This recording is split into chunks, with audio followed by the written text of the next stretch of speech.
A la caza de los fugitivos nazis. 29 de abril de 1945. Berlín está en ruinas. Los tanques soviéticos se abren paso por los escombros, camino del centro de la ciudad.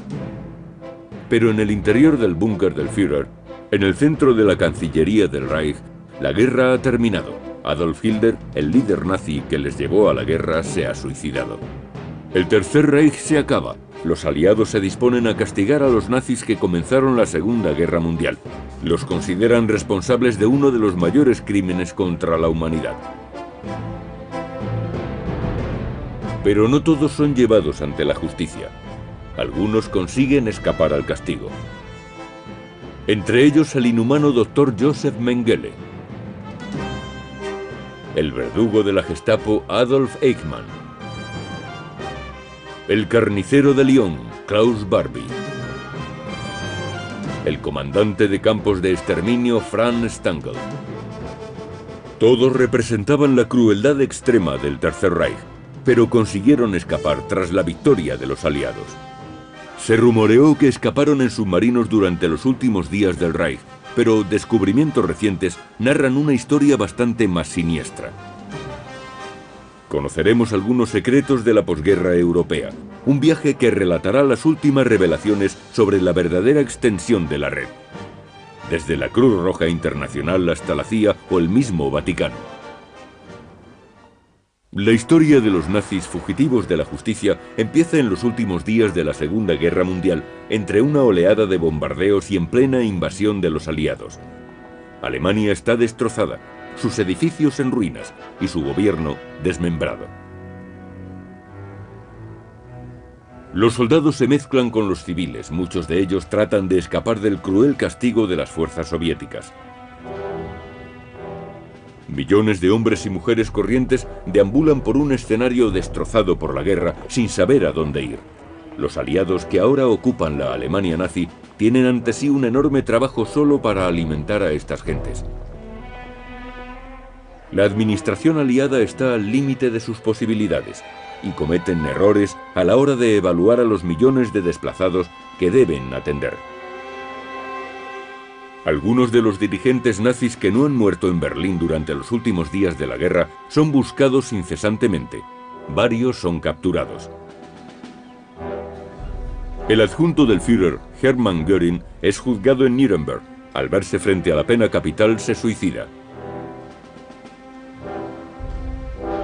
Heinrich Himmler trata de hacerse pasar por un oficial alemán normal y corriente, pero es descubierto y puesto bajo custodia británica. Mientras es interrogado, se toma una píldora de cianuro y muere.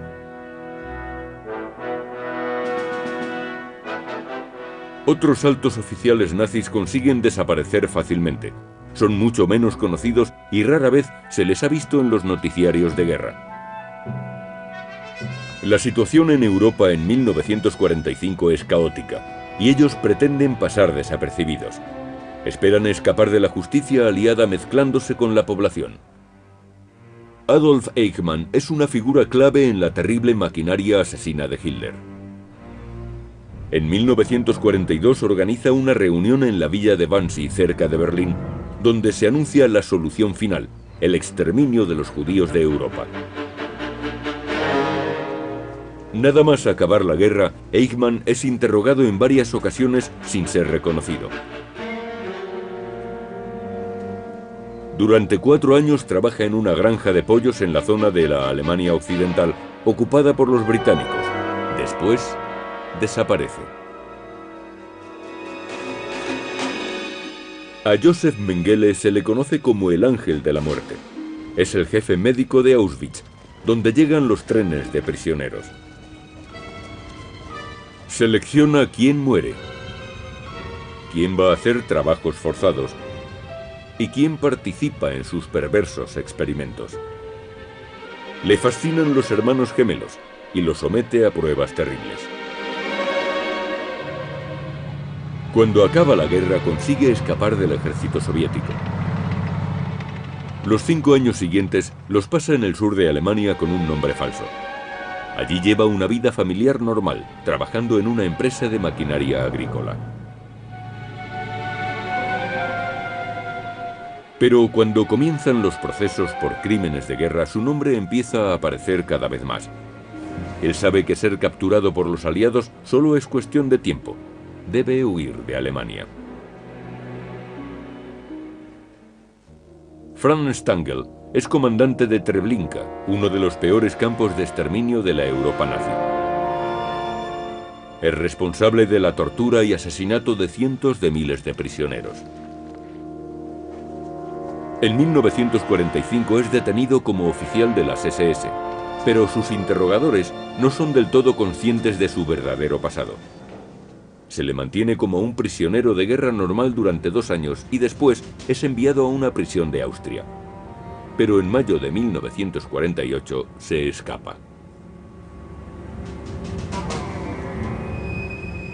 Stangl deja Alemania y se marcha a Italia. Allí le dicen que un sacerdote católico de Roma ayuda a los oficiales nazis a escapar de los aliados.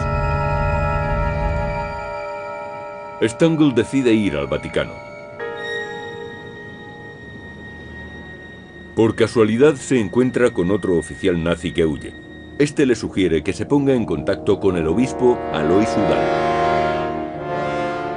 Cuando se encuentra con el obispo, este dice a Stangl que sabía que le iba a pedir ayuda. El obispo le proporciona un pasaporte de la Cruz Roja, una identidad falsa y un visado de entrada en Siria. De allí viaja a Brasil. Stangl toma la principal vía de escape nazi conocida como Odessa. Los aliados la llaman Rat Line, la ruta de las ratas. Odessa ha aparecido en muchas películas famosas, pero ha sido recientemente cuando se ha conocido la verdadera historia de la Rat Line. Es una historia apasionante de subterfugios y corrupción, donde agentes del Vaticano ayudan a escapar a criminales de guerra nazis.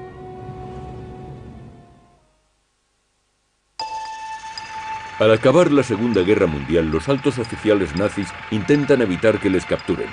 Se dijo que algunos utilizaron submarinos para marcharse al extranjero, pero recientemente se ha conocido una ruta para fugarse mucho más siniestra. Sacerdotes católicos ya estaban en relación con altos mandos nazis, criminales de guerra, antes de que esta terminase. El Estado Vaticano ha tenido que ir sobreviviendo durante el régimen fascista de Benito Mussolini, pero en julio de 1943 es puesto a prueba. Americanos y británicos invaden Sicilia. Mussolini es detenido. 2 meses después, Italia se rinde a los aliados. Hitler se pone furioso y ordena a los soldados alemanes que invadan Italia.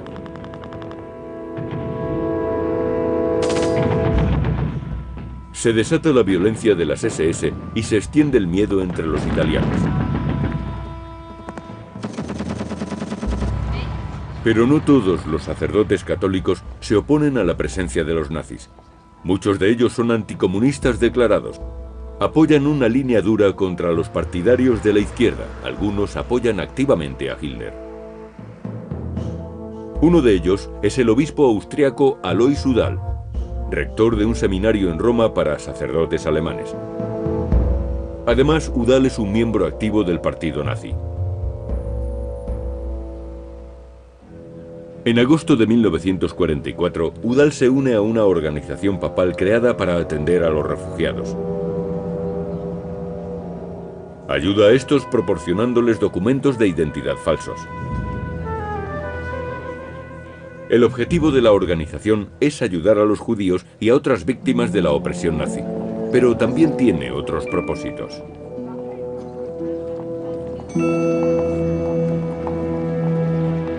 En 1945, Udall es elegido por el Papa para ser su representante ante la comunidad germanoparlante de Italia. Esto le pone en contacto con muchos altos oficiales nazis que después serán fugitivos de guerra. El más importante de ellos es un hombre llamado Walter Roif, un alto mando de las SS en Italia.